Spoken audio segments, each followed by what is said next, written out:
so we'll call the meeting to order at 7 o'clock. Any additions to the agenda? Hearing none, somebody wish to move the agenda as presented? Any discussion on George Lee's motion? Hearing none, I'll call the question. None? Call the question. Just don't do that one. And off the start. Took a meeting off. You get pretty good with that. Okay, it is carried unanimously. Moving on to adoption of the regular meeting. Any questions, errors, or omissions? Hearing none, somebody wish to move? Okay, Paul? Any question on Paul's motion? Hearing none, we'll call the question.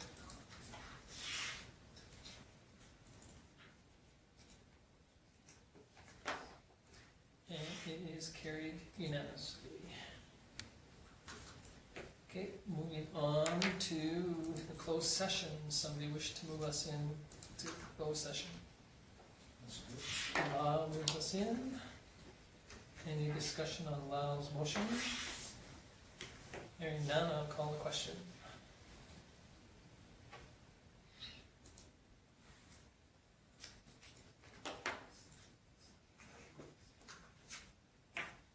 And it is carried unanimously, so.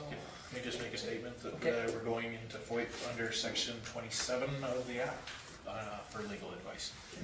Okay, so I'll have to ask you to leave for a few minutes. I will. So now we need to. If you just pull your desk back, Lyle, for me for 1 second.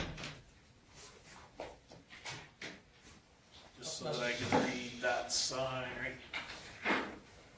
Not that one. That's Karen. And let it focus. Camera 5. And go back. And go up.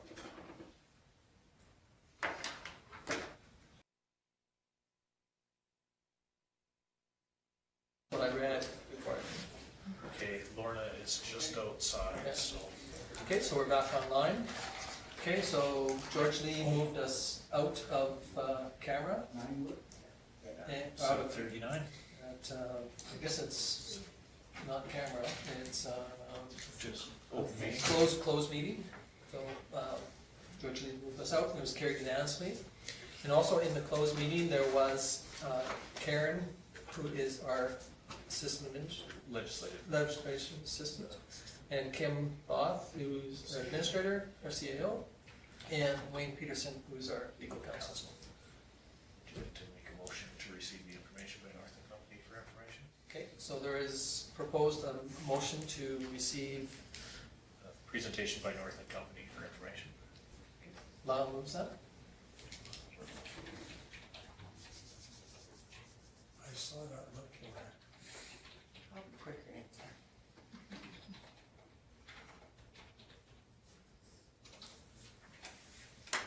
Okay, any discussion on Lyle's motion? Hearing no discussion, I'll call the question.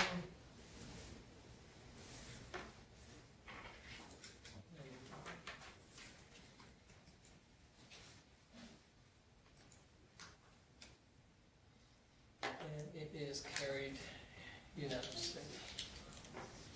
Great, thank you. Moving on to the correspondence, promotional video highlighting Vulcan, request for funding for promotional video. So, because this came to myself from administration and directed at council, I put it in there for your information, but this was a simple request for advertising stuff, so we dealt with it already. It was a worthy initiative put forward from Dr. Retention, and so we used the $300 from it in our advertising budget, and we're going to have rights to use the video on our own. So we moved ahead with that, especially with the timeline. You saw it came right after your last meeting. We didn't want to wait until September to bring it forward as well. So. Okay, so any questions or thoughts on that? Okay, we'll move on to the next one, which is the Ministerial Award for Excellence recognition for 1920 from Municipal Affairs. It's kind of nice to see. Any thoughts? Should we give her a pat on the back? From 6 feet. Oh, congratulations to the library. Yeah, so well done for the library. They all need, hopefully all of them will get an opportunity to read this letter, or, Yeah, 'cause I it have not got a copy of this. oh, haven't you? No. Oh, okay. says you got the original. It says it was sent to you. Okay.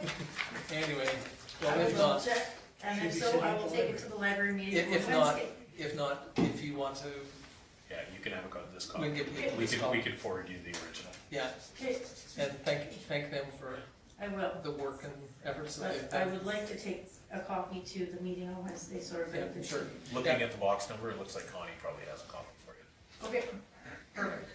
But if not, Yeah. maybe you want to give her a holler, and then if not, we can definitely get you something, because I will text her when we're done tonight and find out, and then I will let you know first thing in the morning. Perfect. so often in life, we don't get the pats on the back until you're dead, so it's kind of nice that we To were get 'em able once. to get the pat on the back, and, Long before that, hopefully. yeah, it comes directly from the minister to you folks and to us as a municipality that. Okay, any thoughts or questions on either of those two from the correspondence? If not, somebody wish to file the correspondence?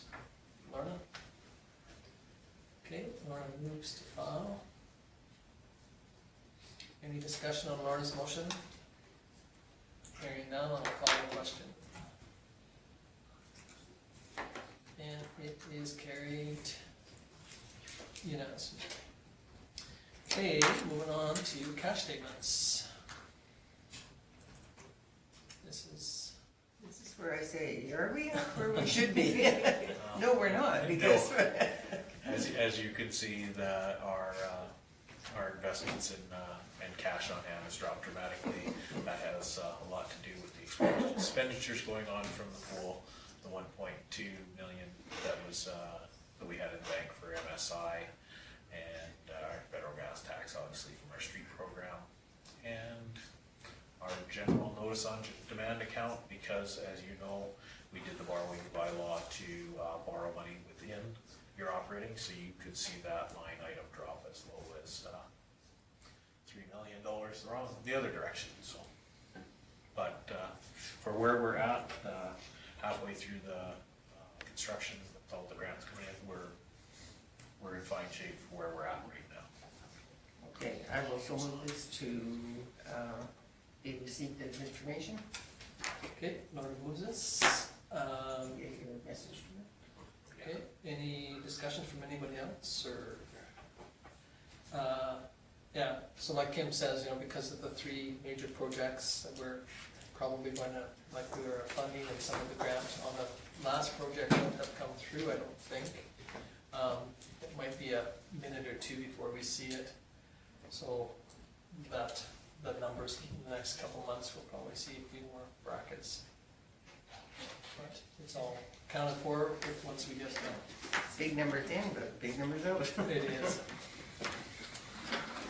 But as you see, the projects are getting, well, the one is 90% finished and kind of on First Street, and swimming pool is probably 75-80% funded. 65 on some, yeah, it averages about 75% on completion for, there's a lot of waiting on material right now. But I also heard a semi-load of stuff was leaving Manitoba this week, so. Okay, so anyway, any more discussion or thoughts on Lorna's motion? Hearing none, we'll call the question.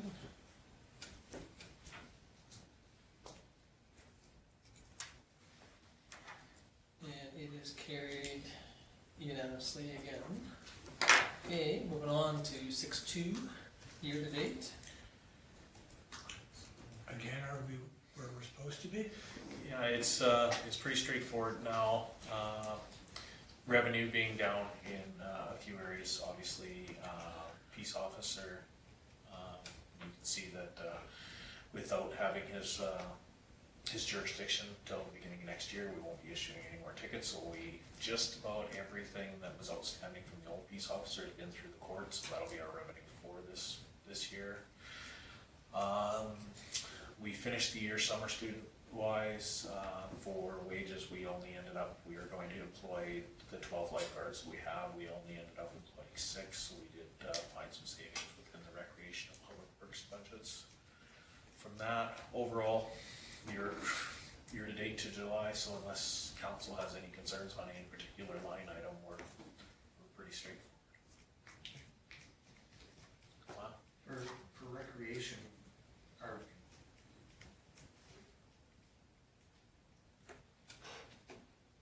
am I wrong there? I just thought we'd be more with, not as many expenses with as many programs. But I guess if you're not charging for the programs, and you're not getting as much income, so it's all, Yeah. that offsets each other. Yeah, the programming participation is kind of a break even. If anything that we would have charged for programming, we're not getting, we're not expending, so. The majority of the stuff that we had summer students doing in here, and Georgia Lee knows this, but I was probably going to take away from her report a little bit, but the majority of the stuff that we had the recreation students doing with lack of programming was putting together the lifeguards Red Cross stuff that we need for the new pool. So we employed them in here, but they used the computer to put a computer system when they weren't doing programming to put together all the stuff we need for the new pool for HS. Okay, Move we receive for information. Paul moves it. Any discussion on Paul's motion? Hearing none, we'll call the question.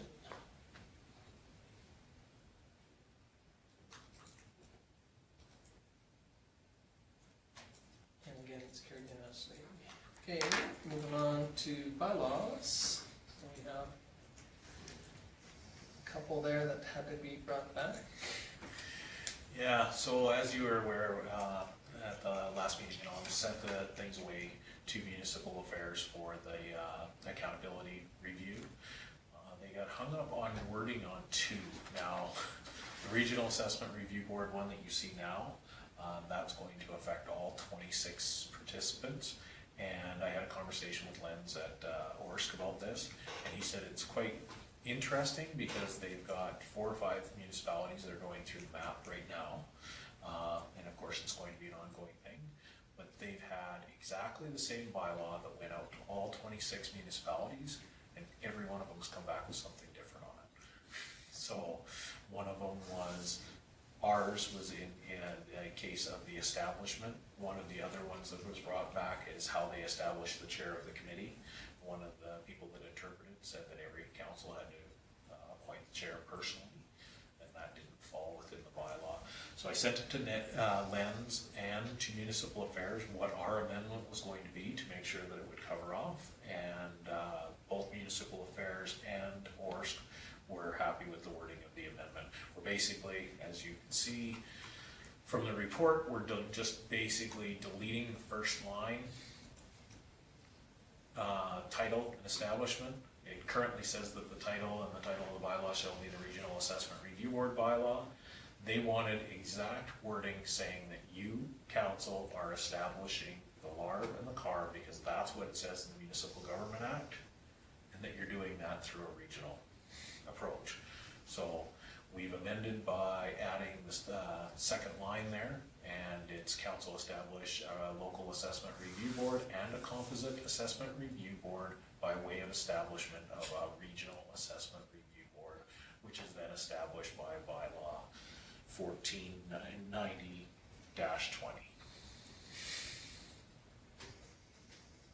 And there was some rumbling on the other end of the phone when I talked to Orsk about that. But I did send a copy of this amendment to Wendy, so obviously Milo had the same thing come up with theirs.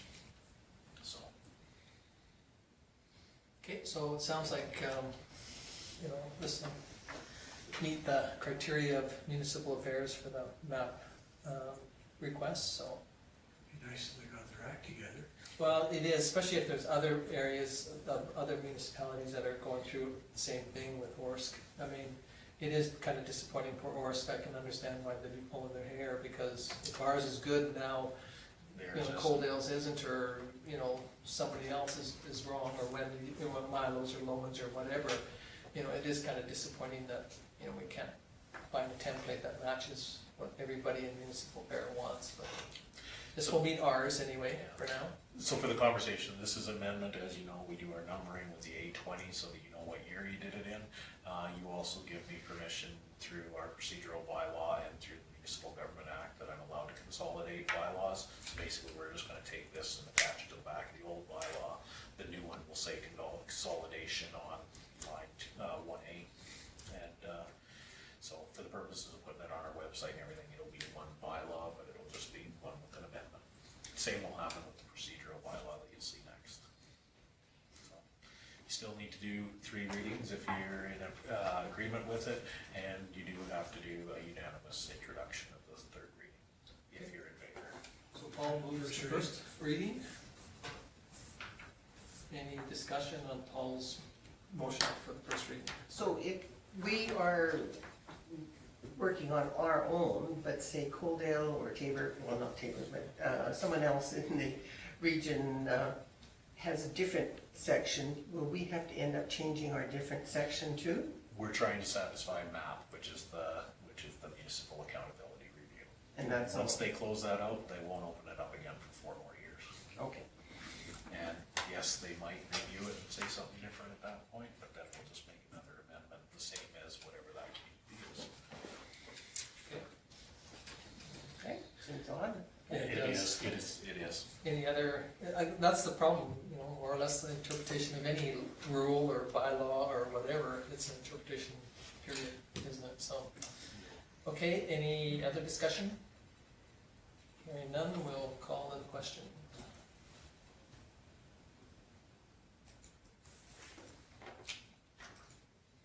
Okay, first reading is carried unanimously. Okay, moving on to second reading. George Lee.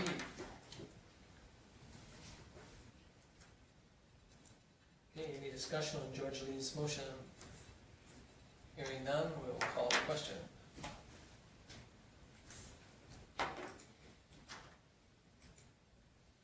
And again, it's carried unanimously. Introduction of the 3rd. Laura.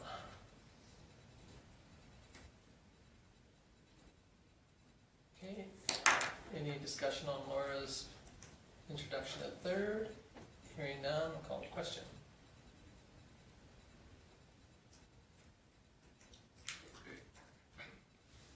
Okay, that's carried unanimously. Okay, the 3rd reading. Lorna. Okay, any discussion on Lorna's motion? Hearing none, we'll call the question.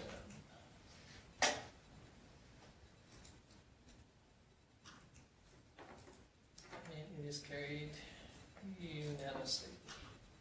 Okay, moving on to council procedure bylaw, similar to what Kim was just saying, the one that we just had. So in that 23-page document, under 1610, they did not like the word member. Any person or member who does not comply with the required proper conduct may be asked to leave by the mayor or presiding officer as set out in the Municipal Government Act.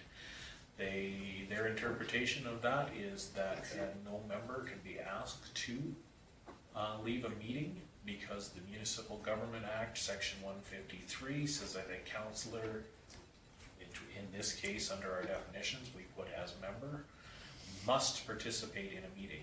So it's not possible for them to be ejected.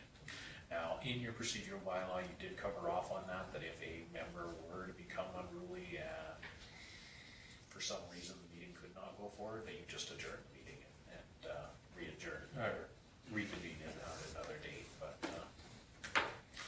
yeah, it was interesting. That was the only thing they asked in that whole 23-page document. And again, we went back and forth on the phone, but it wasn't the purpose to argue it. That's the interpretation they said that we have to have. That needs to be that to comply with the Municipal Government Act. So The amendment that we're proposing is to strike the words "or member" so that it reads, "Any person who does not comply with the required proper conduct may be asked to leave by the mayor or presiding officer as set out in the Municipal Government Act." I know I was not to argue with that, but by reading it that way, it says that anybody can be kicked out, but he didn't agree. So that's the way that it'll, if you guys are interested in making this amendment, we're just striking the word "or member" out of that bylaw. So I've drafted a new bylaw that requires 3 readings and introduction if you guys are so inclined. Okay, Laurie, you got a question? But if you're, and I'm not gonna argue about this because I realize you've done it, but if you're already counting or naming a councillor as a member, why would you not, because does that not then go against the MGA? Yeah, so basically, our procedural bylaw will say any person, and throughout section 16, it refers to any person as, the majority of the, section 16 refers to a person as a member of public. Oh, So- maybe I didn't see that. So, and that's why they're saying they would like the word "or member," because that specifically identifies a member of council or the committee. And you're not allowed to kick a councillor out of a meeting. Okay, I'll move it. Laurie moves the first. Any question on, or any discussion on Laura's motion? Hearing none, we will call the question. Lots of discussion.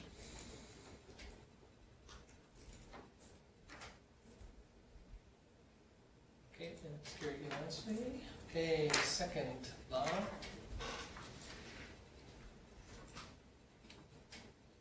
Okay, any discussion on Law's motion?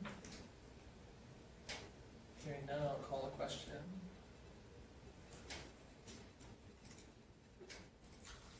And it is carried unanimously. Introduction of third. Oh, okay, Michelle. Introduction of third. Any question, discussion on Michelle's motion? Hearing none, I'll call the question. And it is carried unanimously. Third reading. Okay, Laura. Any discussion on Laura's motion? Hearing none, I'll call the question. And it is carried. Oops, I think I just didn't vote. Oh, you did vote? Well, I don't know, it just disappeared. Karen will be able to tell you if it did. I see Georgia Lee and Lorna have not voted yet. Mine just kind of went. Yeah, mine would have waited and it came back. George Lee's there, so, and Lorna, Lorna has not, Oh. so show Lorna's she yet. moves. Lorna votes by hand, Yes. so Yeah. you can. So it is carried unanimously, thank you.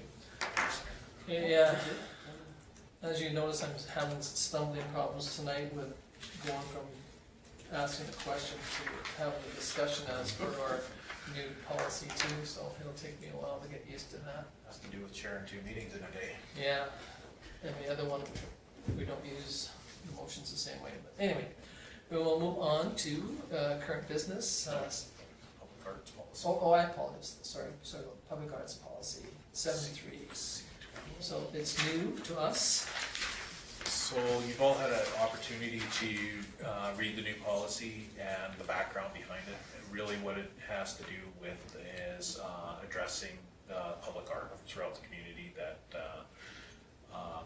as you know, some groups go through the whole process to ask council permission, go through the community services manager, discuss with public works staff, and then some groups just put up art and then kind of ask for permission later. And so we're trying to figure out and put a policy in place that makes it easier to administrate that. So especially on some of the bigger stuff, and a perfect example of that is this bird of prey. When it gets put in place, there needs to be a very specific plan on how it's maintained, those sort of things, because as you know, the spaceship, which was adopted by the town, it's become a big part of our branding, and that also comes with a huge price tag when it needs to be refurbished. This policy puts together that everything comes to council for approval, but it'll have a recommendation from Development, Public Works, and the Community Services side. And for the background on this, they looked at several other communities, what they had in place, and they also brought in 909 Arts Society so that they could work to them, so that they know what the expectations are, because of course they're one of the biggest contributors to our community. This will then bring things back, so something, signage, if it's signage, can fall within our land use bylaw, and then we also get the recommendation from development for council to review. Other than that, you've been able to go through the policy. It's very specific on what information are required, and then on council's considerations for that being the sustainability, durability, compatible with the town's branding. And one of those is really important because, as you know, our franchise licensing agreement with CBS for the Star Trek is it's a fairly lucrative thing. We want to make sure that we do not go outside those, because the consequences of being sued are pretty extensive. We have really good rights with CBS right now, but if somebody installed a public art thing and the way the world happens now with somebody snapping a picture and putting it on Facebook, it could be something that doesn't have intent. So if council approves it, then you can also have assurance that it fits within that branding and within our marketing thing. It's funny, we can't sell a t-shirt at the tourist center without getting CBS approval, but we can call something Star Trek down on a building downtown, and there's no accountability other than if that person did that without council's approval. So this is just a way of making sure that we're accountable all the way through, and that council has input on how this stuff is maintained long term. It's our first kick at it, so that's why your motion and recommendation is to provide feedback, or you can adopt it as is. It's a policy, so it can be amended through a simple resolution of council. So not quite as onerous as some of the bylaw stuff we do, but those of you that were around when we did all of the policies know that they can be changed when they're needed. So. Okay, any thoughts, questions, discussion, Laura? So you have talked with the 9 and the line already? Yes, and they vetted the policy before it came to council, yes. Because I would think they would probably, They had a lot of input, would be the ones in our community that would really Yeah, understand. and like Kim says, there are lots of organizations and groups that have great ideas and they want something added to your community, but if they don't do it right, like Kim says, it can, like you look at the big one in front of the post office, right at the very bottom, it says it was approved by CBS, so, yeah. So you might say, well, geez, it's no big deal, I'll put a sign up, but yet if you don't do it right, it potentially has an infringement, so. Yeah. This is just to try and make it a little easier, and so that, as a group comes along, they can know the process, and like Kim says, if we find that it's too onerous, it's got too much red tape, or not enough red tape, we can, change it. One of the conversations that came about is, this is not just, like a picture on a wall, or this has to do with, say, and we've ran into it before, where art could be something like a gazebo in a park. Communities in Bloom wants to do a proposal for a gazebo in a park, and they want to pitch of the roof like a Star Trek emblem. We have to make sure that fits in what we have the rights for. We can't do anything from the new movies yet, right? We're doing the same thing with the pool right now for signage. They proposed a whole bunch of really cool signs for inside the pool that use the symbols for operational stuff and medical stuff, and that for lifeguards and for our mechanical rooms and that, but they were all from the new series, so we have to send them to CBS to get approval to use them. Because if somebody takes a picture of it, posts it on Facebook, CBS finds that out, and we're not within our licensing agreement, they can sue us for it. So. Okay. Any other thoughts, questions, Bob? So, just kind of looking through this, I may be missing something here, but say if something, are there consequences if people try and bypass it? Is that, We haven't done anything with that yet, but with the policy in place, if something goes up without permission, the bylaw enforcement officer can go and talk through our policy with that. We didn't put enforcement on it to begin with because we don't have anything to enforce yet. like if somebody on a group comes in and does something on the weekend, Star Trekish, they take photos of it, post it on YouTube, or but the town wasn't aware of it, then what we can go. And it wasn't done through your policy, then you would be, yeah, Then we can go with the bylaw officer, take care of that, and then we're, yes, because we've got the policy in place that also protects us as well. yes. And then take it down, contact the group that put them up, and have them go through the process as per the policy with the application. Yeah, I think it also makes it easier if something like that happened, and then it was removed, and somebody questioned it, and just say, it was removed because you never followed the policy. They might say, well, we didn't know about the policy, here it is, do your policy, bring it back, and if it's approved, then it goes back up.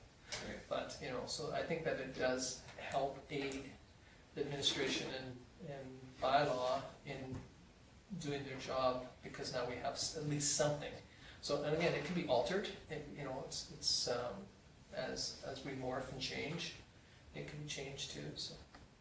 Well, if someone put something up that we didn't even know about and they take a picture and put it on, and CBS came after us, we could say, well, they didn't follow This our wasn't, policy. it was not approved, and it has been removed. Yeah. So I think this does, to a degree, protect us a little better than what it was. Yeah. I was just gonna go ahead and make the motion that council adopt the policy as presented. Okay, thank you. Okay, any discussion on Lyle's motion? Hearing none, we'll call the question.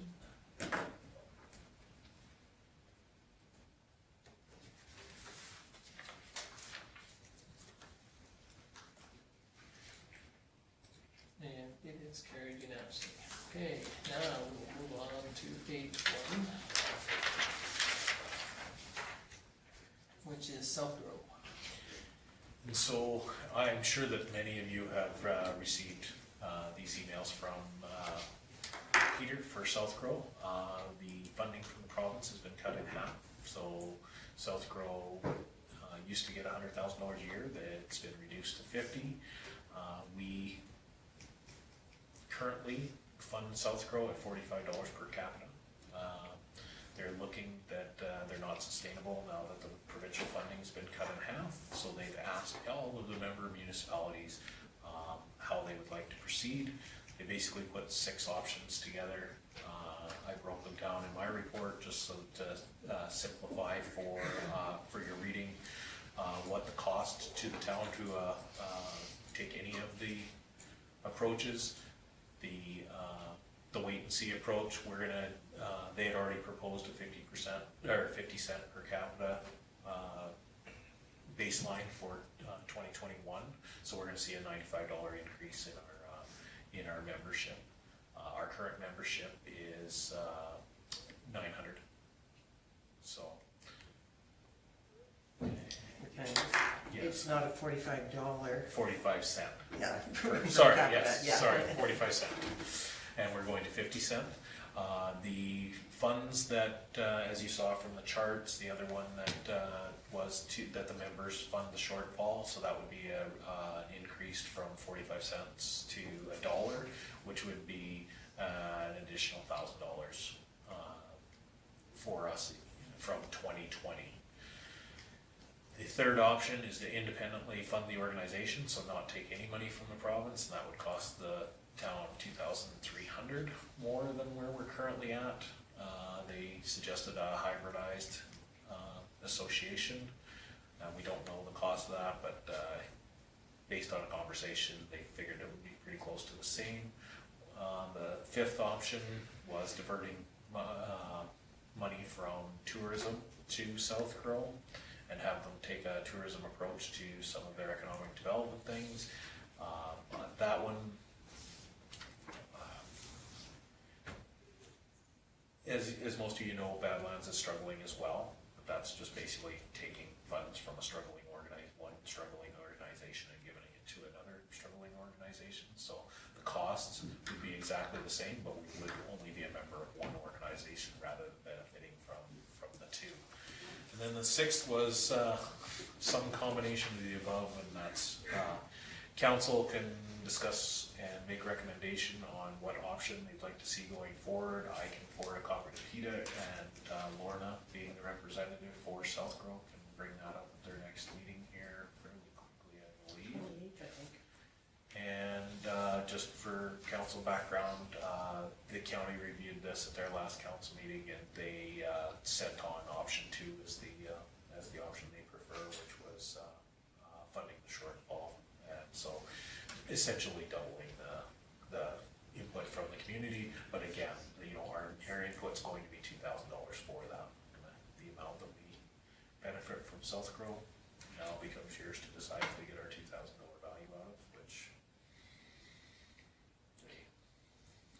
But doubling, oh yes, 2,000, sorry. yes, Yeah, we're currently at just less than 1,000. yeah, right. I guess the charging station, I don't know how much one of those would have cost. You know, I mean, that's just one example. But they didn't pay for it. ATCO paid for it. I know, but we were lucky enough to get it. If we Correct, had no, gone- correct. I mean, they went on our behalf. SouthGrow promoted it SouthGrow for us. promoted it, but it was a grant and a funding agreement with ATCO Gas. But would we have gotten ATCO it had- if we hadn't, I wonder? I couldn't tell you. I can't tell you that Yeah, either, so- I'm just assuming. No, but I mean, we're assuming that if we wouldn't have been a SouthGrow member, but there are SouthGrow members that fell into that same category, like the city of Calgary is not a SouthGrow member, and they got 2 of these ATCO charging stations in their area because of the way the map, proximity. So I mean, I guess it's the same thing as, anything to do with tourism or economic development is that, How do you measure? where do you, Quantify. where do you say, hey, this was you can hang on and say that it happened in our community and it was SouthGrow that did it or didn't. But they, Lorna's right, they were the ones that initiated it with Highway 3 group that got it started, and SouthGrow took it over and managed it and brought it in, so. We've been a member of SouthGrow since the beginning of their organization. I believe so. We're very fortunate too. I mean, we do have a board member that sits on there on the executive, which is Lori Dickman. I think she still is. So we're kind of fortunate that we have somebody, within the county that does participate in that, sorry. I was gonna suggest option 2. How long does that lock us in for? It doesn't.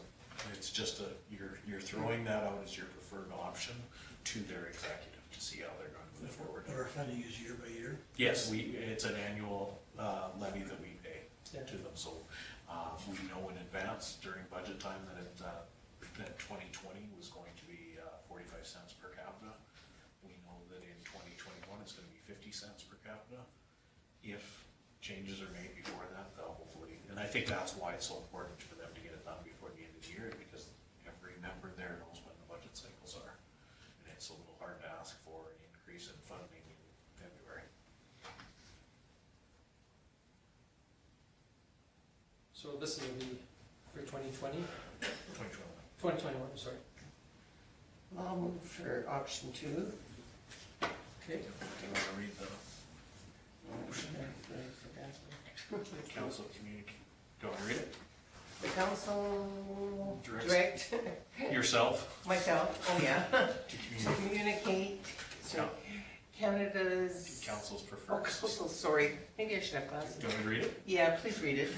I brought my glasses Well, I tonight, so have we're to, good. they don't work for. The council direct Councillor Armstrong to communicate council's preferred sustainable funding option choice being option 2 to the SouthGrow board at the September meeting. Okay, Any discussion on Lorna's motion? Okay, hearing none, we will call the question.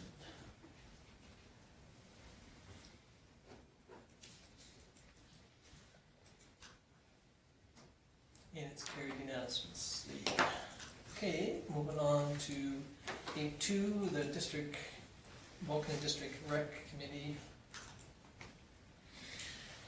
So based on the information that we went through with the rec agreement and the meeting that we had with the county council, there was discussion on reviewing the rec committee and their terms of reference and what the main goals of the committee are.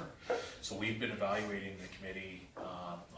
I attended 2 meetings and there's been 2 since that the recreation committee has basically formed and reviewed a foundational statement.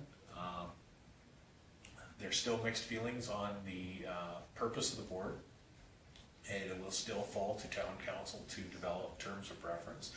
But as you can see, the recreation committee reviewed and approved unanimously the foundational statement that they put together there.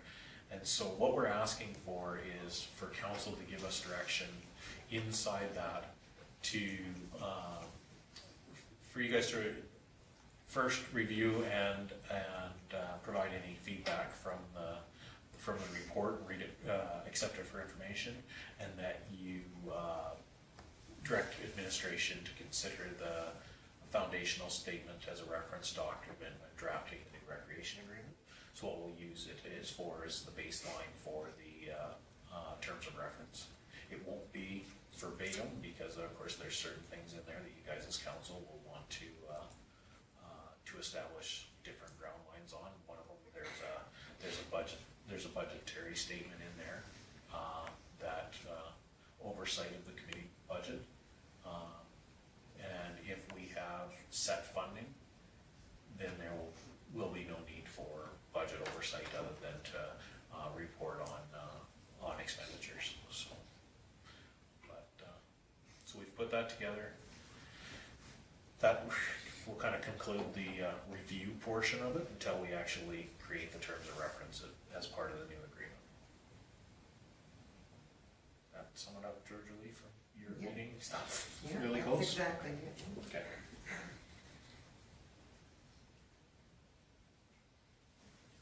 I don't like ruining your reports for you, but What's everybody think? So how did the committee as a whole, like, was it a difficult decision to come to, or? It was kind of split. It was kind of split. Some of them wanted to dissolve the committee and some wanted to keep it going. And that, but it was going nowhere, so that's what prompted us to do this foundational thing. Right now, it's just words on the paper kind of thing, but it's gotta be enforced, and that's where we're gonna be looking ahead to make sure that if we've got this in place, are we gonna follow it, or are we just gonna go right back to what we were doing before? And if that's the case, then there's just really no point in being And there. I think that's the unfortunate problem too, is that there's still some members of the committee that were there when it was a standalone board of their own, which, makes it really hard for them, because now they're seeing this degradation of responsibilities and stuff like that can't happen. So it's really not totally fair to them that, in a way, sometimes that some of that information has been not given to them in a proper. This would be probably better if, like you said, they can all buy into this concept. If not, then we'll have to more or less either. Well, it was interesting because there was a couple on that committee that's been there since day one, and the one member wanted it done, over and done with. They said this just not working anymore. The other member was all for keeping it going. So. Yeah. We've had one member resign. Yeah, I really feel sorry for the committee because in a way, it's kind of morphed again, and it's not their fault. But yet, on the other hand, you know, it's pretty hard when you've got some strong people that have some really strong direction that they like to see it go in, and yet, you know, but some of the responsibilities have been removed, so, you know, it's, and if you go back in history, you know, it really has changed from original, when the original board was set up as a board. And hired employees. Hired their own employees, Put out they, their own you know, programming. yeah.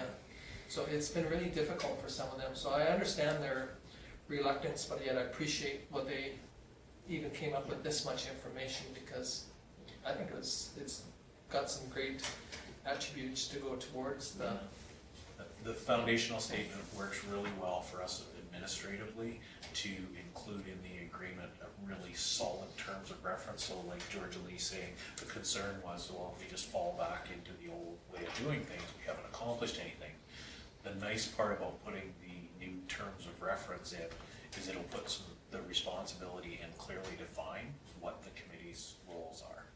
That becomes the hard thing. I know we have members that sit on our fire committee that, you know, if you're only meeting a couple times a year, it has to be really important, and you're actually accomplishing your business when you're there, and that's what we are focusing on through the first couple statements in that foundational statement.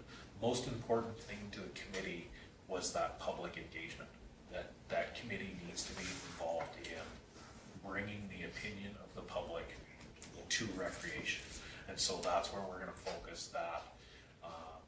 Just not to go too far into where we're going with some of the stuff in the agreement so far in the drafts, but it's for the committee to not only participate but be part of the organization of when we have the quarterly meetings with the user groups. So when we bring everybody in that's going to be in August, that's going to be using the arena in the wintertime, minor hockey, skate club, those sort of things, they're not meeting with just the staff. They will be meeting with the committee as a panel. The questions will be asked back and forth to the committee, and then once they leave, the committee will come up with scheduling conversations, and that will help the department and basically making the committee be more supportive of the department. So they say, now we've heard all these concerns, take that schedule back and fit that in there and email it out to us. And then that way they're actually participating in the programming end of things. And that's just one portion of it, but that's what we're looking at for trying to give that purpose back to them. Yeah, because right now, the way it sits, there was no purpose to it anymore. You're just reviewing operations. Yeah, yeah, that's a good. Yeah, and most of us don't have a whole bunch of time just for something to do, no, something so. without a purpose. So this is a start, you know, I mean, we did ask them to give us their opinion, and they've taken the time to come up with You've their, done a good job. you know, their thoughts and philosophies here, so. Is there any other discussions on this? It's the motion is to recommend that we use this information to, See how it works, and if it doesn't, we go back to the drawing board. Exactly. okay? I'll So, make that motion, sir. okay, George Lee moves that we proceed with this. Okay, any question on George Lee's motion? Discussion? Sorry. Hearing none, we'll call the question.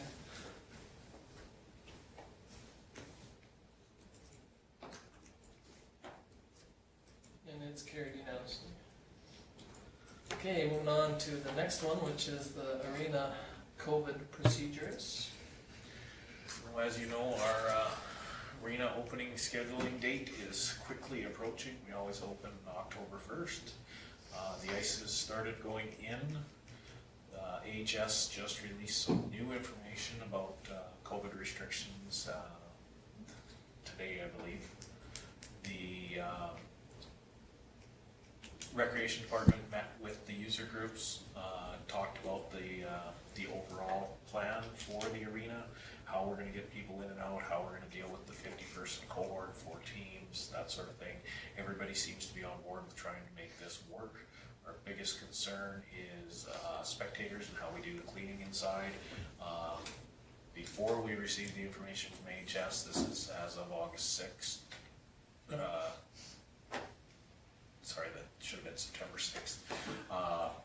As of September 6th, we were only, can only allow 50 people into the mezzanine at a time, and nobody in the bleachers because of manpower. We have one person that works in that arena from 3 o'clock until midnight.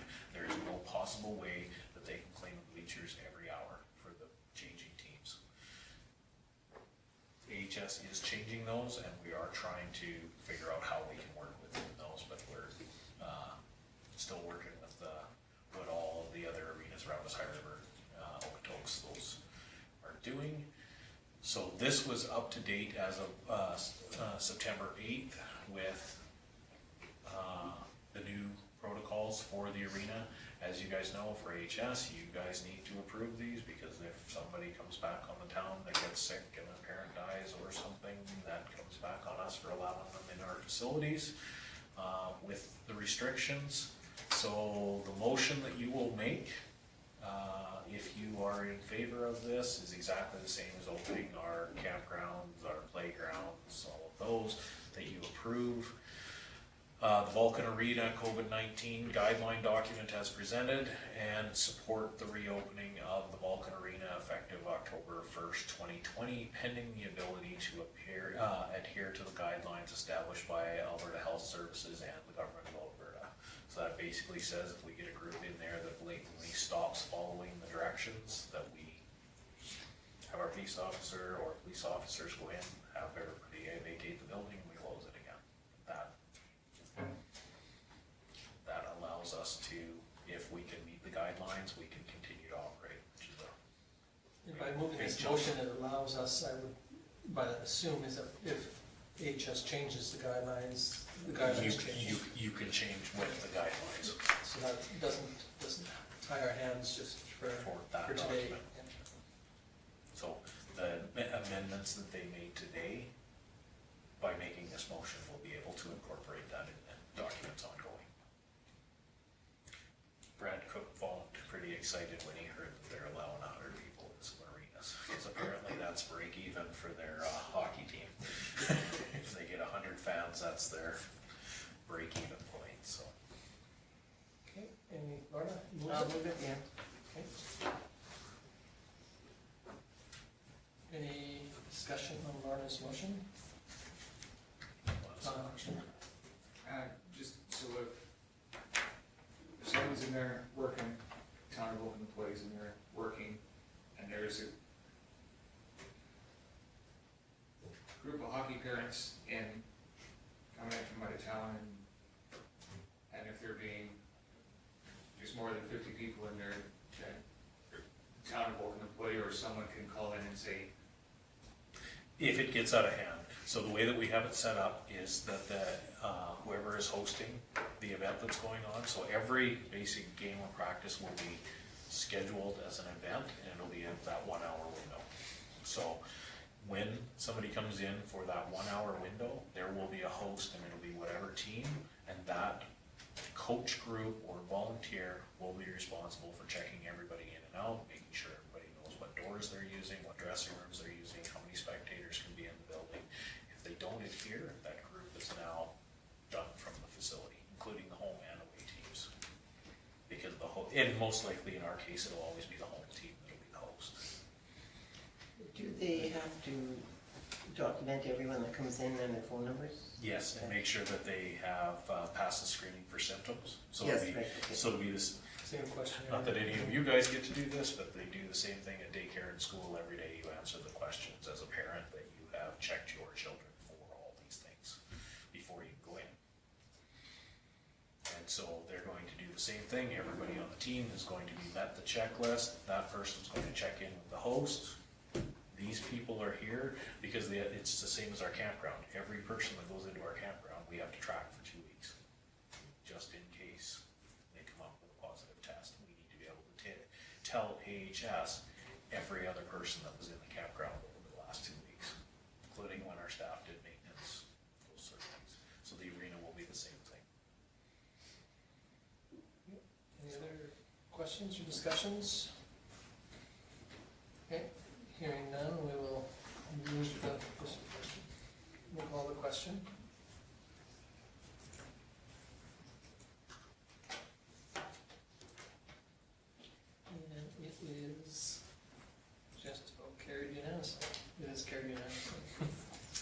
Okay, moving on to the 8.3, which is the, well, it didn't come up on mine, sorry, it was 8.4, but 8.4 here, it's up on here. The LiveBarn video streaming services. So the recreation department was approached by minor hockey because of the COVID and changing circumstances quite a bit. Parents, grandparents being further and further away from arenas and things like that. They live streaming of amateur sports has become quite a thing, so that grandparents can see their kids, those sort of things.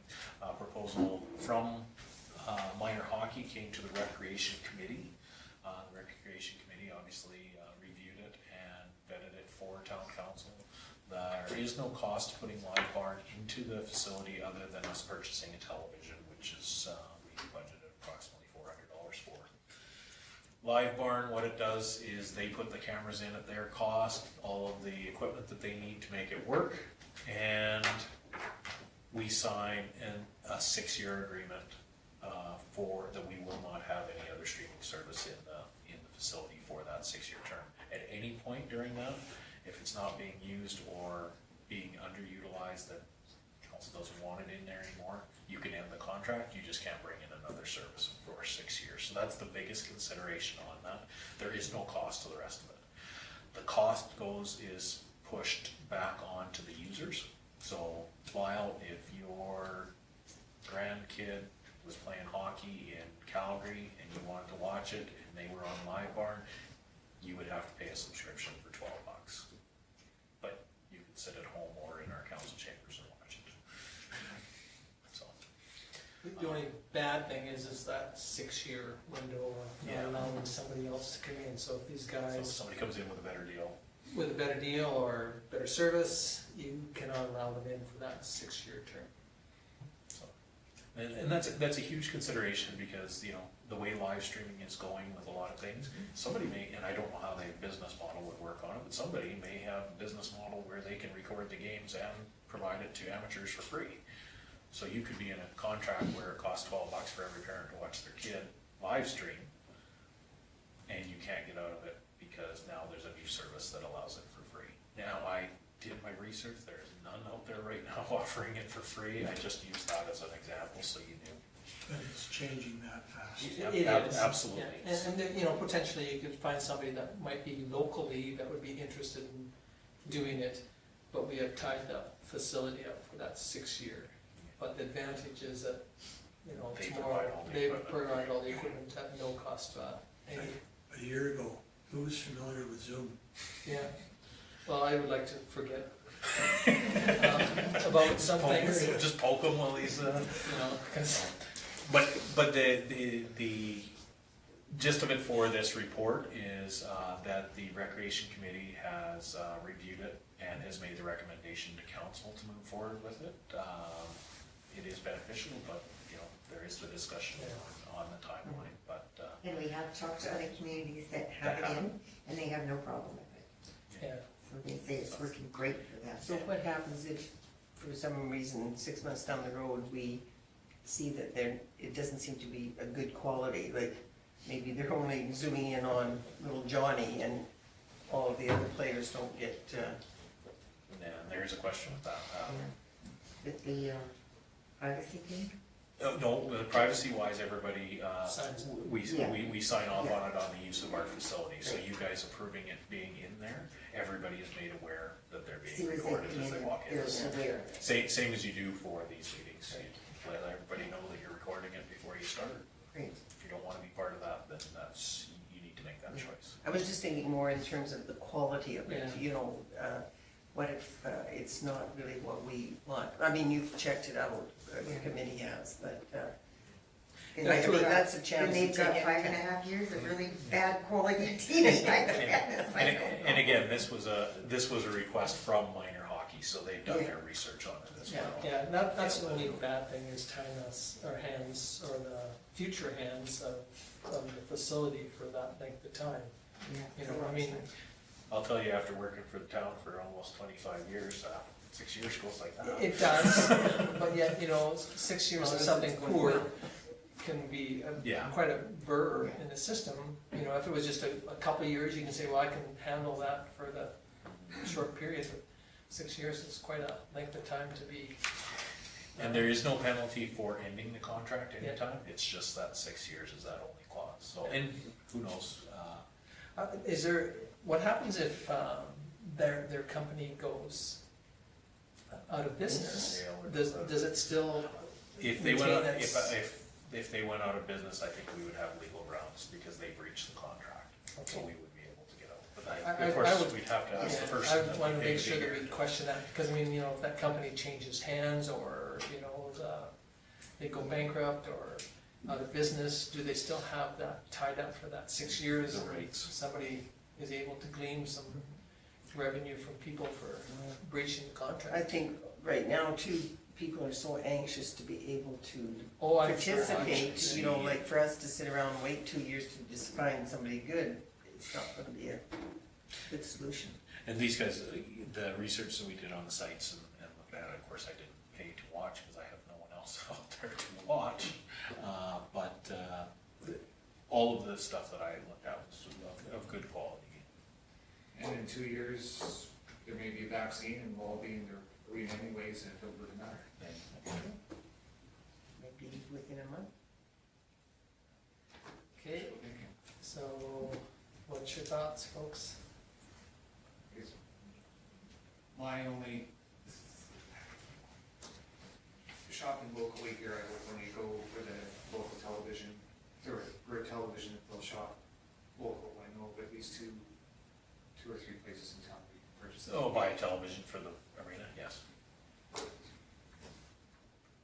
Okay. So, somebody wish to move this project forward, or? I'll Okay, make the recommendation. moves.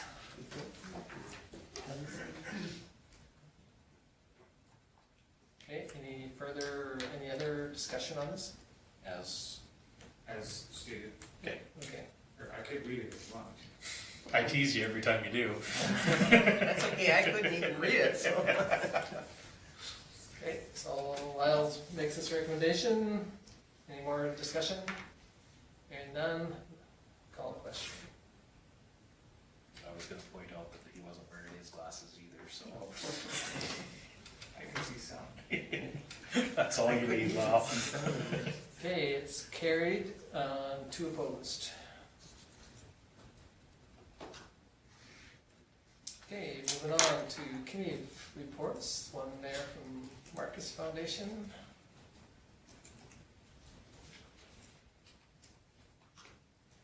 Any questions on?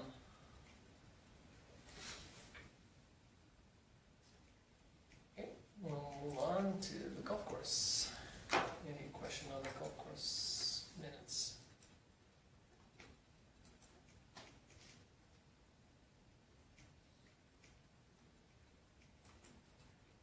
Okay, hearing no questions, we'll move on to reports.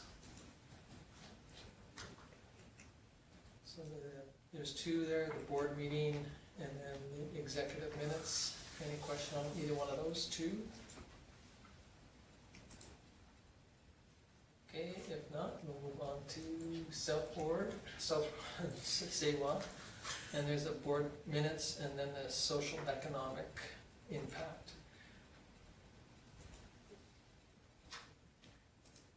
As a note on the social economic impact of SouthGrow, they also provided an overview of the New York plant that's there. If council wants, anybody is interested in having that, I can forward that to you as well. Yeah, it's really quite an interesting one, and just goes through, it's quite dummied down of how the garbage is picked up, the recycling's picked up, and where it goes in the Jeremy York process. So if you want that link, either go on the Jeremy York one, or else you can ask Kim and we can, or me, I would be interested. we can forward it on to you.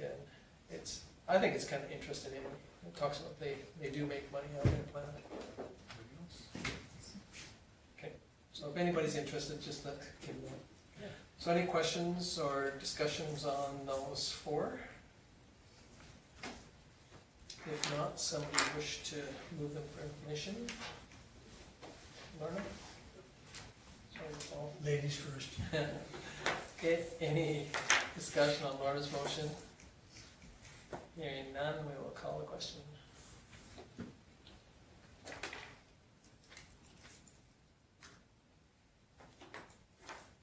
And it's carried unanimously. Okay, moving on to council reports. Councillor Taylor. I went to the golf course meeting, you have minutes of that. And somewhat abortive one with our MLA, which, yeah, Okay, and that's it. any questions for Paul? Hearing none, we'll move on to councillor DeBolt. I just had the rec board and we've kind of basically discussed here tonight everything that we discussed there, so that's the only one I have. Okay, any questions for George Lee? Thank you. Moving on to councillor Magnuson. On September 3rd, I had the ORSC meeting in Lockbridge, and there was a presentation from one of the staff members there. ORSC will do promotional videos for members, and right now they're just charging an hourly rate, and did a nice video presentation, and it was a really nice job, better than expected, because they ordered a drone to try and practice on, and the company sent them a higher end one, and it's really good quality, and it can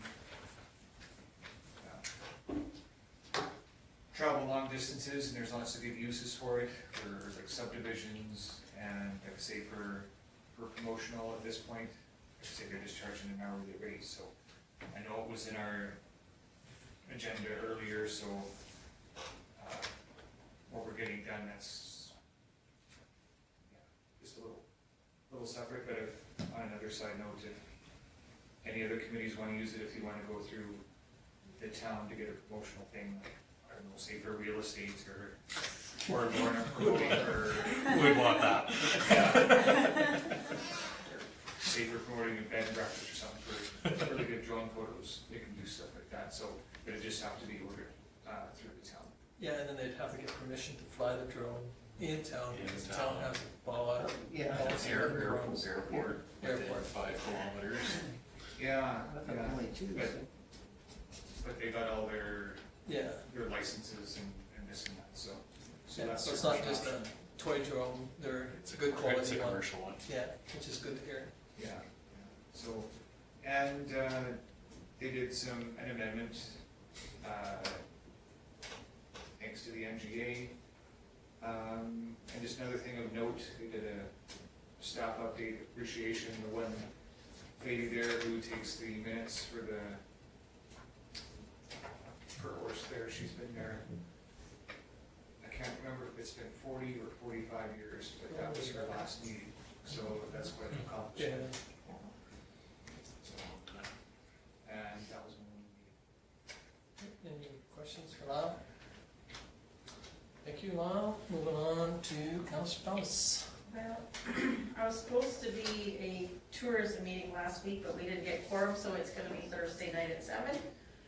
So all meetings are this week. However, I did have somebody come to me at the shop this morning and suggest a 4-way stop at the corner of Center Street where the library is. Due to the fact that you have to pull out so far to see past the vehicles that are angle parked in front of the library. Just something that was brought up to me that I thought I'd pass along. Okay. Any questions for Laura? You notice that the administrator's writing it down, so they'll do a bit of a count and. I'll have to do a follow-up with you Yeah. if it's something that we'll bring onto the agenda Yep. and how we'll bring it forward as a proposal. But yeah, no, that's good, thank you. Yeah. Okay, moving on, Councillor Roddy. Kind of a couple really exciting things with victim services. On the 10th, we got the official letter that Black Spring Ridge Winds Community Funding Program is awarding our victim services the amount of $4,000 that we applied for quite a while ago, and Scott, they're happy to be able to help support the important outreach work victim services will be undertaking, particularly this year when everyone's under additional strain. We'd love to drop by sometime to learn more about the program, so on and so forth. Yay, super incredibly exciting. So that's really awesome.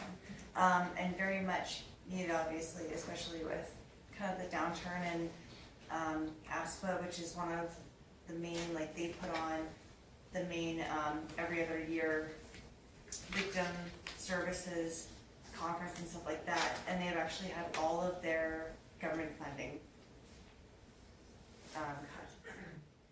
So it's been very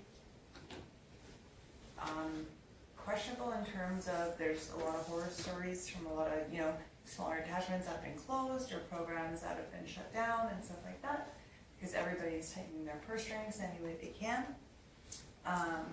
So I think we're incredibly fortunate to be able to actually say that, you know, that we'll be okay. And another thing too is, especially with COVID and everything else, and the not-for-profit, like all of the groups that use the casinos, it's just kind of throwing all kinds of wrenches, where we'll probably only get maybe half of what we normally would, but still on that same 3-year cycle. So it's definitely changing a lot of things. So that was really exciting, and very, very proud of Nicole for that, and all of the effort she put in with the application and stuff like that. And then also, we welcomed Brent Friesen, who's our new RCMP liaison. As Fraser finally, they got a host, all that good stuff, and they're going to their new start, which is very exciting for them. But definitely we're gonna miss him terribly. But yeah, Brent seems like he'll be great, and that's about it. Okay, any questions from Michelle? You've none, thank you very much. We will move on to Marla. Vulcan County Health and Wellness Foundation, we have a meeting this week, and I'm not 100% sure if the date for the grand opening is totally settled yet, so I'll find that out. The Marcos Foundation, you did have the minutes, and a couple of the board members served lunch to the staff and residents. We didn't pick a good time when everybody's harvesting, so we were the only two to do it, and it was well received. I do not like wearing a plastic garbage bag for 2 hours, I can tell you. I was sweating and everything else, but. And there will be new, just like you got new guidelines from AHS for the arena, they will have new guidelines up there on Thursday. And we are looking into providing a possibility of providing benefits to all the staff. We're looking at how to keep staff and how to make sure that people really enjoy their job and want to stay there. And one of the thoughts was that perhaps if they were given an opportunity to get benefits out of it, it might be a drawing card and it might retain people. And so we have had some ideas brought forward. Now we have to work it in how much it would actually cost to do that. That's going to be the big thing.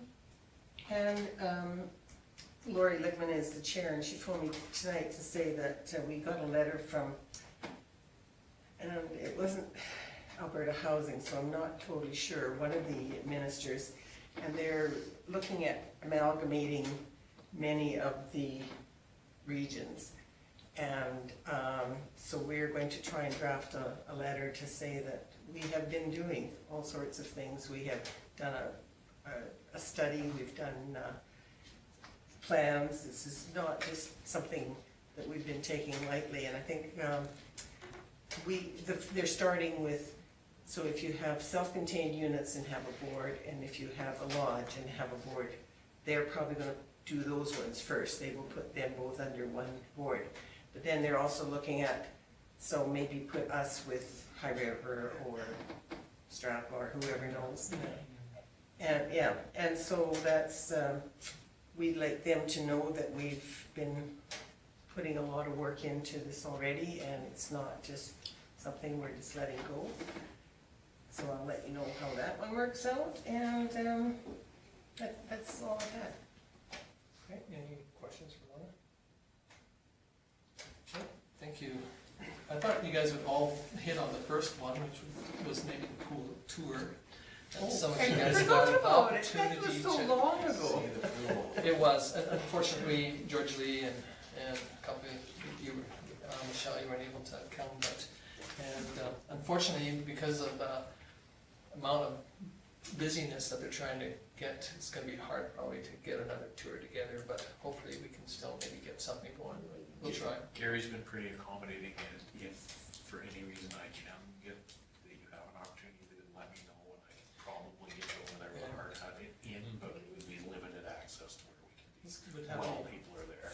part of the end of the day. They're working 7 to 7 kind of thing. They're trying to get some more done, so.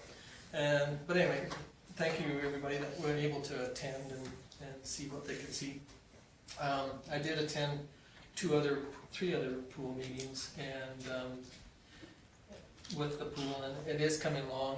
They are behind a little bit on the building, and the pool basin is pretty close to being on cue, but they're starting to put the padding in for the liner right away, and so it's coming along. So SAWA executive, we have had 2 and got another one tomorrow, and we're trying to find some money to do another, unfortunately, study, and so we've got one meeting for tomorrow to deal with 4 ministries. Hopefully we can find some money. We're looking for about $1.5 million to do the final 2 studies that we have to do before we can hopefully get shovel in the ground. I did meet with the new health inspector. It had nothing to do with the town as much as she seems like a very nice young lady, very eager to be accommodating, so hopefully everything will go good for the transition to the new pool from the old. Yeah, she seemed really excited. She wanted a tour of the new facility so she could kind of see how things go and stuff like that. So we did mention it to Gary from so if she comes around and can work it in, then she can get Basically said if AHS shows up, give them a hard hat, Yeah. get a tour if we give can. them a tour if we can. So, we did have the SAWA meeting in Champion. It was well attended. That information that came out that came forwarded to you guys, had an opportunity. This one, that social economic impact, I think is the one that probably is the highlight of what it does for your community if you have one of these facilities in your community. So, unfortunately, we're on the shorter list than Brooks is on the top of it right at the moment.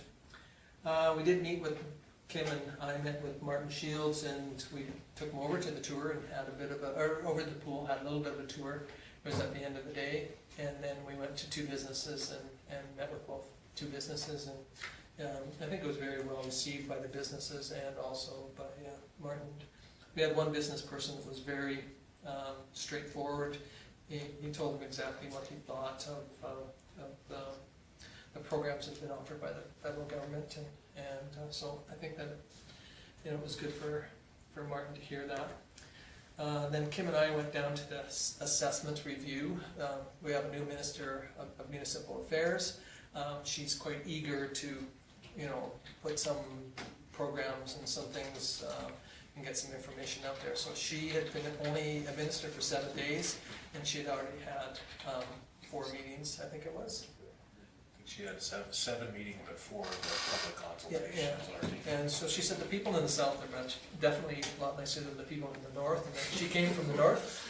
She came from the north and said she got beat up at her first meeting. Yeah. So she said that by the time they got down to Lethbridge, we were pretty nice. Pretty nice to her. But anyway, the outcome of it was that she more or less said, don't lose a lot of sleep over this. There's 4 proposals put out there, but she said that if you had some information on a different way of doing assessment, or the assessment or review of the linear line especially, and there was some good discussions came out. It was very, very well, the meeting that we were in, Kim and I were in, was not super heated. It was, everybody was very respectful of them, taking the time to come out. She also had 3 MLAs with her, 2 from the Lethbridge area, and then our MLA, who was the host of it. So anyway, at that meeting, that's when Kim met with him, and he mentioned that he'd like to come and meet with us on the Thursday, and unfortunately, something happened and he didn't show up, so we had a good visit. He has been rescheduled for our next council meeting. So, you know, if he doesn't show up to this next one, I think that I'm going to write a nice little letter to him expressing my disappointment that he's made 3 appointments and hasn't attended one. I think we should all claim for the meeting and send him the bill, with a copy to the premier. Well, you know, the sad thing was about it, or in a way, a good thing about it was, is he did come to our community after that, and he went to one business and bought $6,000 worth of advertising stuff for his contingency from that business in our community. So it was disappointing he didn't show up, but in return, so then the tomorrow I've got this meeting with the ministers, with 4 of the ministers to do with the Say What project, and hopefully we can move forward. And I believe that is about it for me. This coming week too, we do have another pool meeting, and that's it. So the only thing, the other ones is the AUMA conference next week, you know, Thursday, Friday. I'll speak to that Okay, as well. Okay. And I think that's about it for me. Any questions on any of mine? I'm going to try and bring SEWA stuff more consistently to back. It's one area I seem to forget. You know, you're the chair of it, and yet you don't have enough. You don't bring back the meeting minutes, which isn't very good. So they still are doing more studies? Yeah, they have to do. If somebody could come up with $500 million and move the project forward, we wouldn't have to do these 2 last studies. But because we can't find $500 million, we have to prove Amongst your members, yeah. We have to prove the need for it. And then once we prove the need, and this next one is $1.5 million study, which is really, really disappointing. But unfortunately, we just can't find anybody that, you know, we thought maybe the Magnuson family would, you know, pull out of their pillowcase some money, but they haven't come forward with the $500 million. But if they did, this other $1.5 million study that we're applying for would disappear. Well, I'm still waiting for Lauren in the hot tub. and the hot tub. Oh, the hot tub. I had forgotten. I have to die first, so you're lucky. Wow. Well, you know, I forgot about that. Wishing for a hot tub. We got the hot tub and she didn't have to die, so thank you, Lauren. Anyway, any other thoughts or questions? Okay, if not, somebody wish to file the council or verbal reports? Lyle? Any discussion on Lyle's motion? Hearing none, we will call the question.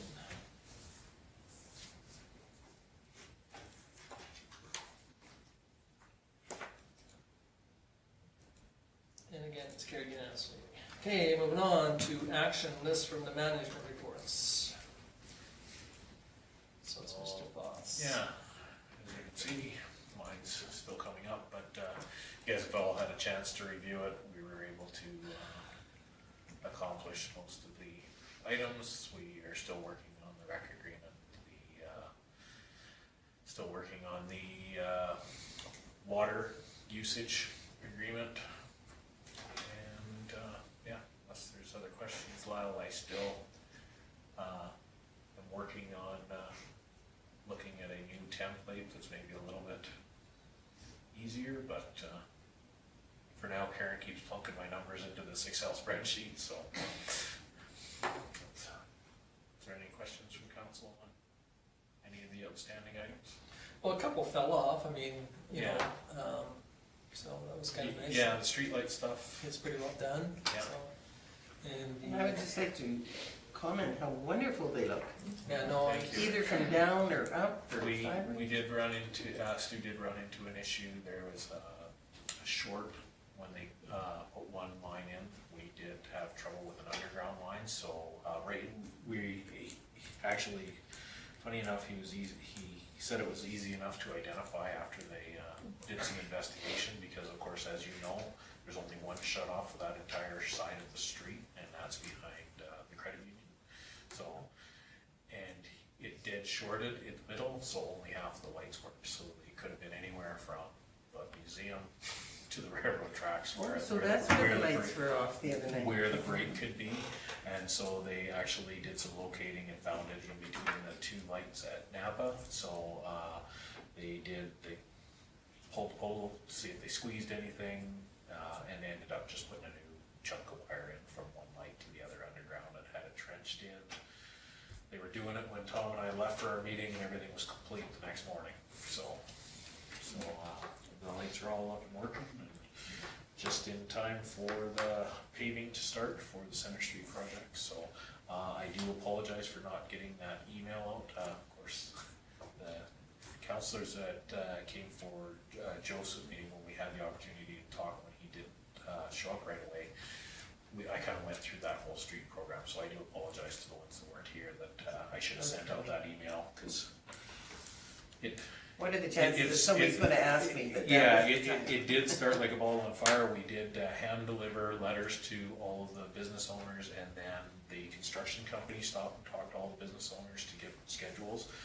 We were anticipating in here, answering the phone like crazy on Thursday when they started milling, and we didn't receive a single phone call about the work going on downtown. So we received some pretty good feedback on it so far. That crew's been working fairly well.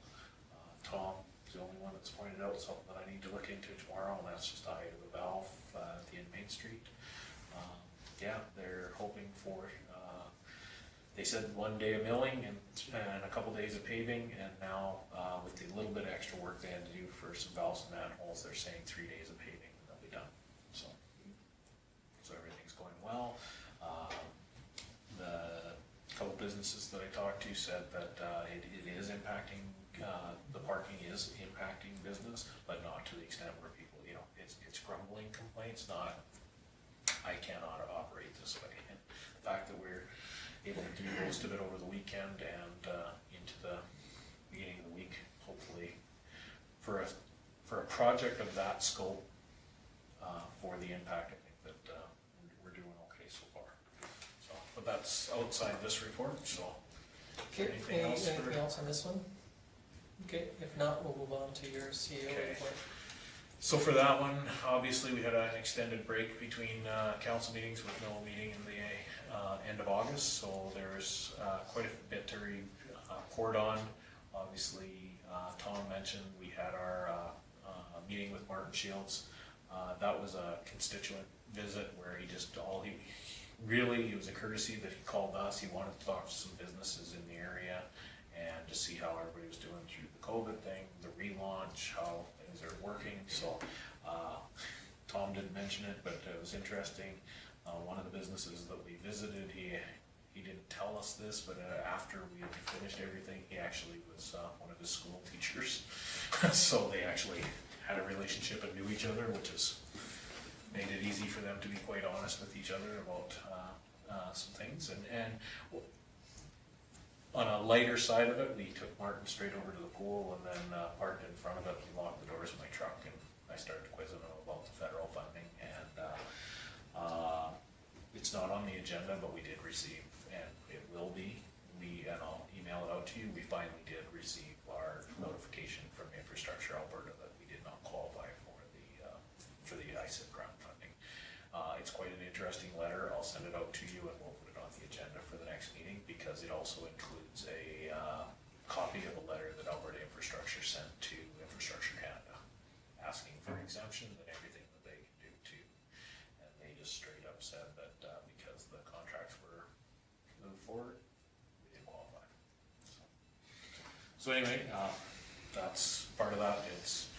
We're still moving forward with, as you know, we set everything up that just in case we didn't get it, we can still move forward with the project, so it's not gonna impact timelines or anything like that. It's just disappointing that it's something that we put hundreds of hours and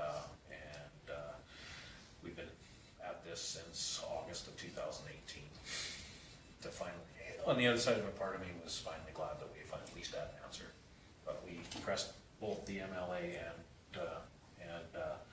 and our MP fairly hard about why we hadn't heard anything in 2 years. So yeah,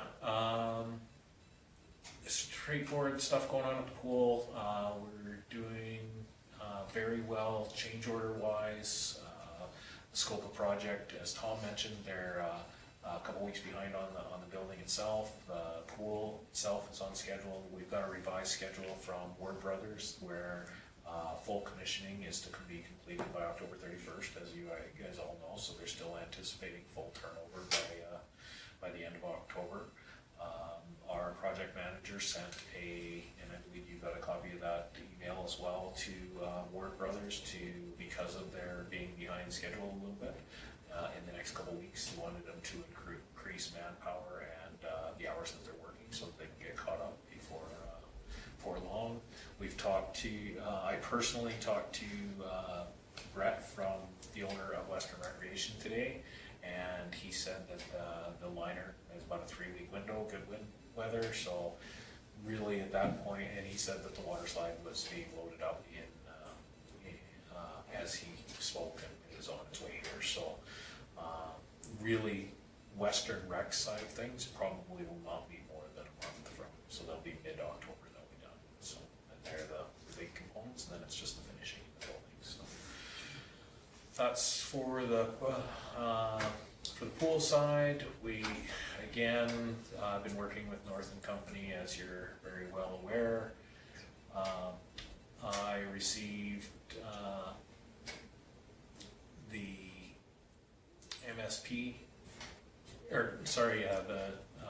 we followed up on the sustainability funding that was programmed that's paying for the portion of Main Street, and our application and all that is through, and they're just waiting on processing, so that's good. Municipal Affairs and ORSC with the Municipal Accountability Program. Again, that was a little bit of a struggle, more debate on interpretation, which is, it's a tough thing to, especially one person says one word and 26 municipalities have to change one word in their agreement. That's not a lot of consideration for the amount of time that you guys put into putting these things in place. So hopefully, Lens at ORSC was very happy that we brought it forward. Sarcastic at the amount of changes he's had to make, but we're all going to get on the same page here eventually.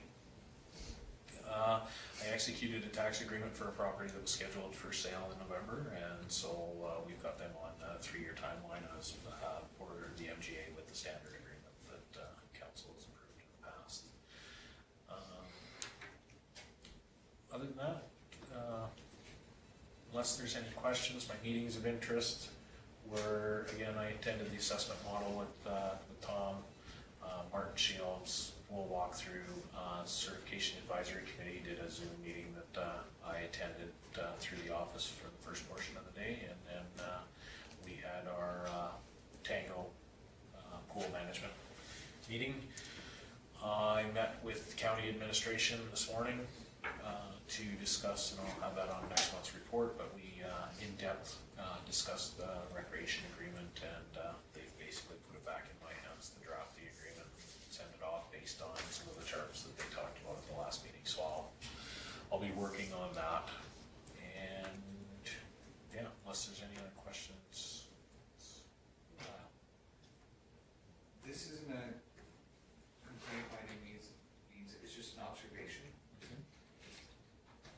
The guys at the pool, I mean, they've been going straight, 7 days since the middle of March. 7 days a week for And the plan was to be done by, October 1st. October 15th. Or sorry, October 15th. they've been going hard. I mean, I live by there, I see them going every day, Sundays. And is it a supply issue? I'm just curious. Parts of it, yeah, they waited, for pumps showing up, things like that, yeah. Cause I just thought, with them going like that, I thought it'd be done quicker. Like I say, it's not a complaint, I'm just, or No. was it just? Not to throw anybody on the bus, but this COVID thing, everybody, and it's not to say that it's an excuse, but things like getting epoxy out of the States was a 5-day delay because they didn't know if they could get it. So then they had to bring us a change order for the committee to review so that we could change the color of epoxy so we could buy it in Canada. You know, it's weird things like that, you know, it's, They always seem to be working. they're there and on site every day. Yeah, the pool guys, I think are, because of the philosophy of the group, knowing that they're not a year-round group that work year-round, that they were going to work, They bust their butts. bust over their there. butts. But they also, I think, the other guys ran into some difficulties with Mother Nature being mean to them during the week and not on the weekend, to a degree too, so they were held up a little bit on that. Again, like Kim said, you know, for those that don't have to order stuff from the States, I mean, I have stuff that I've had on order for over 6 months, and because of COVID, I still am waiting, so it has really affected the industries as a whole, so. And of course, everybody, like me, I'll use it as an excuse, the same as what we discussed earlier, you know, it's an excuse of why we can't do something because of COVID. Because somebody might have licked the box, and now it's gotta sit on the shelf for 3 days or 5 days, or, you know, I might have sneezed in a book, so I can't take it back to the library, for, you know, or, you know, on and on. It's just, so.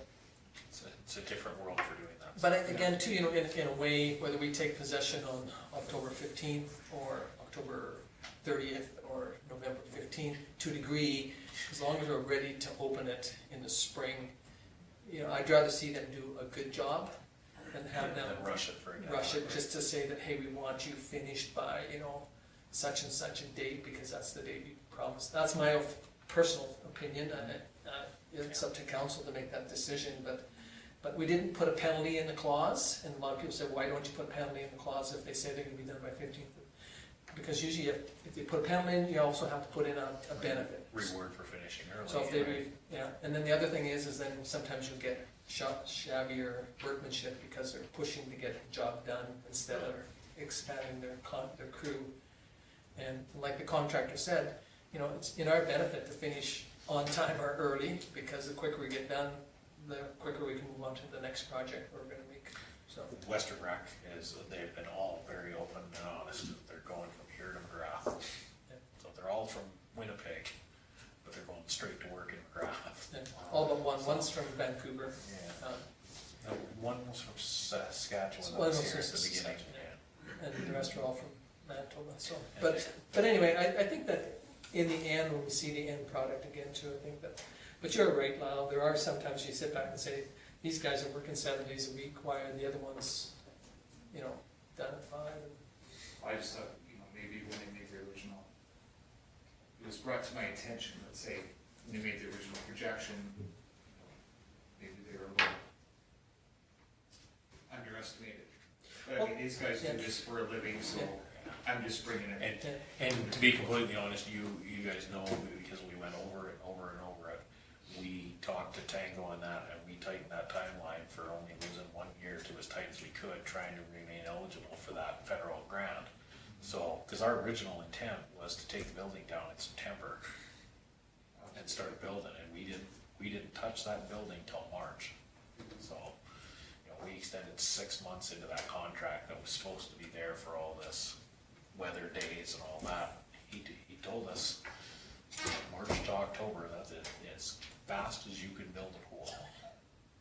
So anyway, but again, I think that in the end, I mean, we might be pushing that October 31st, and so if you know, but they are admitting that the building is behind and the pool is close to being on time. The water slide is another issue, but you know, again, it's you know, once the footings are in, which they are today, they poured the pilings for the ladder, and then the other one's screw piles to hold the rest of the structure up. Pouring the deck, you know, the company that pours the deck, the rest of the deck, they like to do 10,000 square feet at a time.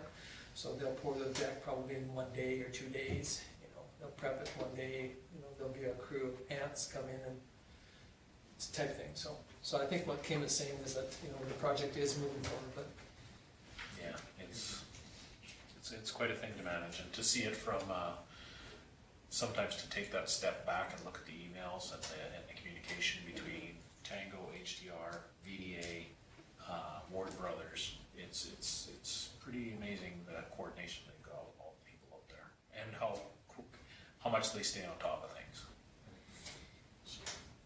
So yeah, that's my report. I did want to, before we move on to the other report, remind you guys that you're all, that were available, are signed up for the AUMA conference. The actual conference itself is going to take place the 24th to 25th, but the pre-conference sessions, education stuff that is probably what you guys get the most out of are going to be running from the 16th to the every weekday.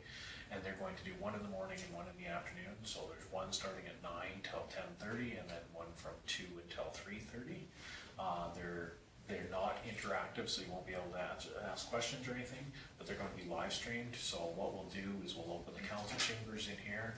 We'll put it on here. If you want to come in, if you only want to watch the morning one or only want to watch the afternoon one, you can come in. But because of the makeup of the conference itself, we're also going to open it up to any of the staff that want any of the education sessions that they want to attend, as long as we can keep our 6 feet, which I doubt we're going to ever have more than 2 or 3 people in this room, but for anybody that wants to watch those, we're going to have those open every day. The conference itself, you guys are all going to have to be logged in if you're going to vote, which on the decisions and everything, and we can do the same thing here. They're going to be all-day events, so you can come in, set up just like you do for a council meeting, and we can put it on the smart board for the keynote speakers and those sort of things. You can have your laptops open, you can vote on all the resolutions if you care to. And so that, I know you do. Of course we do. It's always very exciting. Are you gonna play really good music in between the voting? In here, that'll be up to those guys on the other side of the screen. We kinda got used to George Lee, that. I'm not gonna ruin this for you, but I don't think you'd like it if I played the music. I guess my question is, do we have to wear our uniforms? Well, nobody can see you. yeah. So, and those are to promote our community, so. Yeah. Any questions that you guys decide, if you decide you want to talk to the minister, we'll have to call in to any of the ministries if you do want to talk to them. We'll have to call in, but it'll be easy to do through the conferencing. We'll put the desk in the center and proceed that way, so. So again, you have choices of either doing it from home or coming in here. The 2 days would be kind of nice if everybody was interested in coming in, but it's up to you guys, so. So we'll leave that open to you guys. What I'll do is I have registration in the conference, so I'll put my registration up on the smart board, and you guys, for your voting and stuff, can do it here. I know, Shelley, you said you weren't available, and Laura, you said you weren't available, and that's just work commitments, so. But if you do find a time that you have an opportunity and you do want to come and watch, it'll be here. So that's it for my report. We can move on to the development officer. Development officer. Okay, so this one here is Nancy's. Any? I believe there's an MPC meeting tomorrow, so. I can't believe Shirley's been on for 4 years. Already, It's hard to believe, isn't it? Did she? Whose position did she take? Did she take Ross's? Ross's? Oh, okay, okay. No, I mean, Yeah. All in the family? yeah, yeah. She applied for it. So. It's that one. Okay, any question on any of those? Okay, well, we'll move on to Public Works.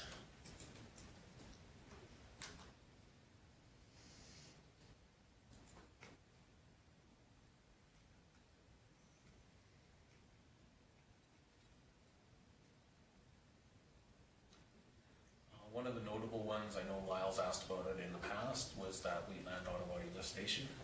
They've jackhammered the floor out and hydrovac'd in there and exposed all the parts and have ordered new parts to punch through the floor and reroute the system. Kinda, yeah, he touched on it, but they've got a plan for how they're gonna long-term fix that. And the discussion on the coin shed for water broke down. Remember, I talked to you guys councillors about the price of the valve at $2,000 and then the benefits to the community of having it and whether it's worthwhile keeping. Stu found parts for it, for that clay valve, very reasonable, couple $100.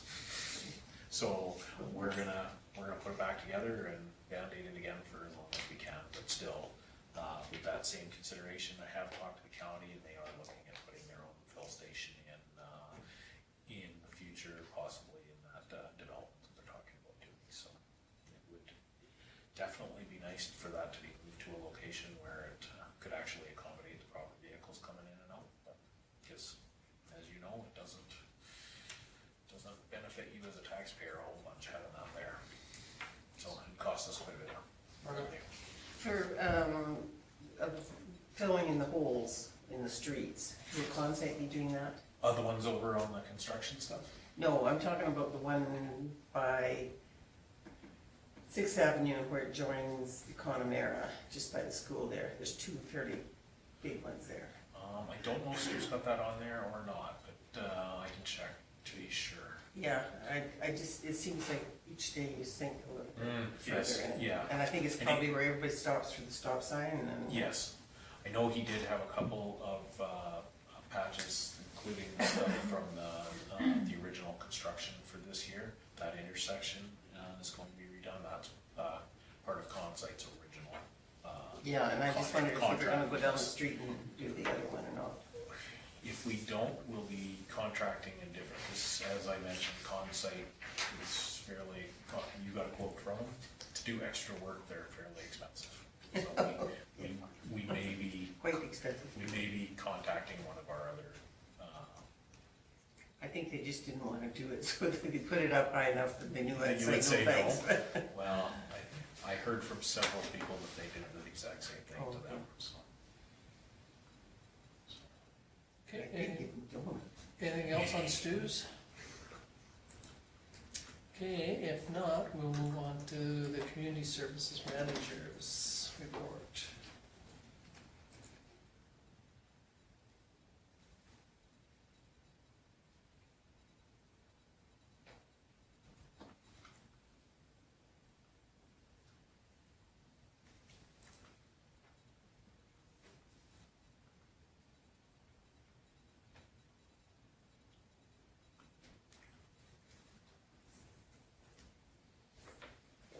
Any questions on Bonnie's report? Okay, if not, we'll move on to Bylaw. So this is Tim's first report. If there's anything that council would like to see anything different, I proofed it for him. It's a very bullet point, straight to the point, what he's been doing. Doesn't contain addresses or any FOIPP information. It gives you a good overview of how he's spending his day. My only remark on that, I love the way it's set out, but if he could, I'm over 50 now. You want the If font if he could do it without the color, in behind? it's a little, it was harder for me to read. That's my only. That is, Or to do it bold and bigger. Or to fade that out just a little bit Yeah. more and behind. just fade the watermark a little bit more. Yeah. Oh, okay, maybe it's not just an age thing. That's still an age thing. As we age, it affects us all. I would say it didn't bother me a bit, but You lied. that might be a lie. I know Lyle's not that much older than I am.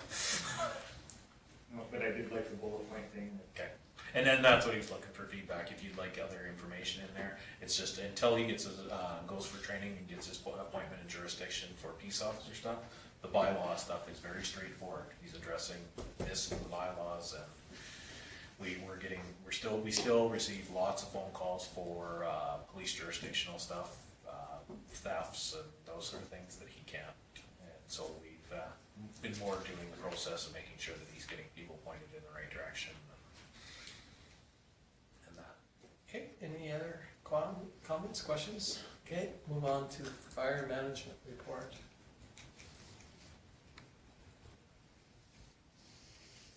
I'm not sure if anybody else noted, but it says August 7th, and then it says for the month of June. Oh, well, Yes. I didn't see that. Cut and paste. But I didn't look at the numbers to see if they really Yeah, were the June changed from numbers, or, June. but I didn't. I just thought that was what you said, cut and paste.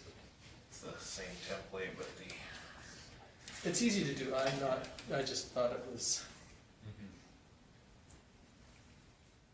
I had something from Alberta Health this week, and at the end, something, we'll certainly hope the person will enjoy their time in Pincher Creek. So I clicked her back and said, well, it was for fun reading on Sunday morning, but we actually live in Vulcan. We signed our contracts with Consite, and SEMA Plus sent their letter that said reply back to Cremona. Like, man, if you could send that bill to Cremona. But they corrected it fairly quickly for us. They're not very big, so they probably would notice. Yeah, the town signed their copies. If you could sign it forward on the final to Cremona. I just smiled when I read it. I'm like, yeah, that'd be perfect. okay, so any thoughts on? Okay, Peters, so somebody wished to move, Seek for information.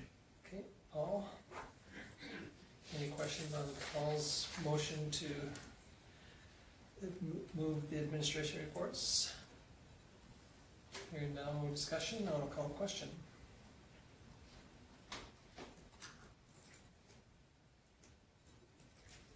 And it is carried unanimously, so we're looking for one more motion.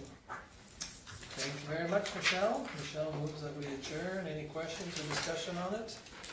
Hearing none, we will call the question. Karen doesn't want us to leave. She won't send the motion. Okay, thank you. We are carried unanimously, so we are officially carried. And thank you very much for coming and sitting through our.